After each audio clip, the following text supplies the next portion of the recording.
জমিয়তের কেন্দ্রীয় সদস্য ও সুনামগঞ্জ জেলা শাখার সহসভাপতি শহীদ মাওলানা মোস্তাক আহমেদ গাজীনগরীর হত্যাকাণ্ডে জড়িত সবাইকে আইনের আওতায় নিয়ে আসার দাবিতে সংবাদ সম্মেলন করেছে জমিয়াতে উলামায়ে ইসলাম বাংলাদেশ সুনামগঞ্জ জেলা শাখা। রোববার সকালে শহরের শহীদ মুক্তিযোদ্ধা জগৎজাতি পাবলিক লাইব্রেরি মিলনায়তনে সংবাদ সম্মেলন অনুষ্ঠিত হয়।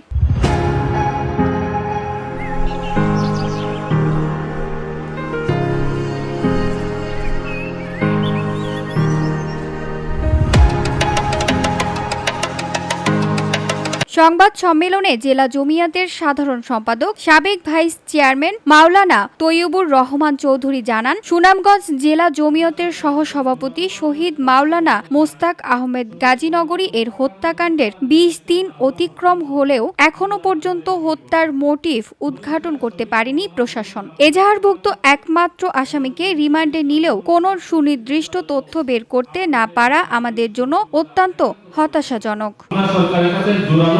স্পষ্ট বলতে চাই, শহীদ মাওলানা মোস্তাক আহমেদ হত্যার ন্যায় বিচার না হওয়া পর্যন্ত আমরা ঘরে ফিরব না। পরিশেষে শহীদ মাওলানা রুহের মাগফিরাত কামনা করছি এবং দোষীদের দৃষ্টান্তমূলক শাস্তি নিশ্চিত করার জন্য আপনাদের সার্বিক সহযোগিতা একান্তভাবে কামনা করছি। তিনি বলেন, আজ পর্যন্ত মামলার কোনো দৃশ্যমান অগ্রগতি দেখা যায়নি। এজাহারভুক্ত আসামি আব্দুল হাফিজ পাঠানকে গ্রেফতার করা হলেও রিমান্ড শেষে তাকে জেল হাজতে প্রেরণ ছাড়া আর কোনো অগ্রগতি চোখে পড়েনি। হত্যার মূল কারণ নৌপথ্যের হোতা ও পরিকল্পনাকারী কেউই শনাক্ত হয়নি বলেও মন্তব্য তার। তদন্তে ধীর গতি এবং কোনো দৃশ্যমান অগ্রগতি না থাকায় প্রশাসনের প্রতি জনগণের আস্থাহীনতা তৈরি হয়েছে বলেও অভিযোগ করেন তৈয়বুর। ন্যায় বিচার প্রতিষ্ঠা না হলে জনগণ কঠোর আন্দোলনে নামতে বাধ্য হবে বলেও হুঁশিয়ারি দেন জমিয়তে কেন্দ্রীয় এই নেতা। উল্লেখিত কর্মসূচি পালনের মধ্যে প্রশাসনের পক্ষ থেকে কোনো দৃশ্যমান অগ্রগতি না হলে সুনামগঞ্জের শীর্ষ আলেমদের নেতৃত্বে বৃহত্তর গণ আন্দোলন, প্রয়োজনে হরতাল ও অবরোধ কর্মসূচি ঘোষণা করা হবে।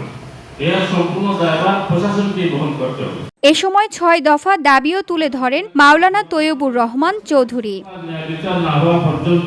VOD Bangla news desk. পরিশেষে শহীদ মাওলানা রুহের মাগফিরাত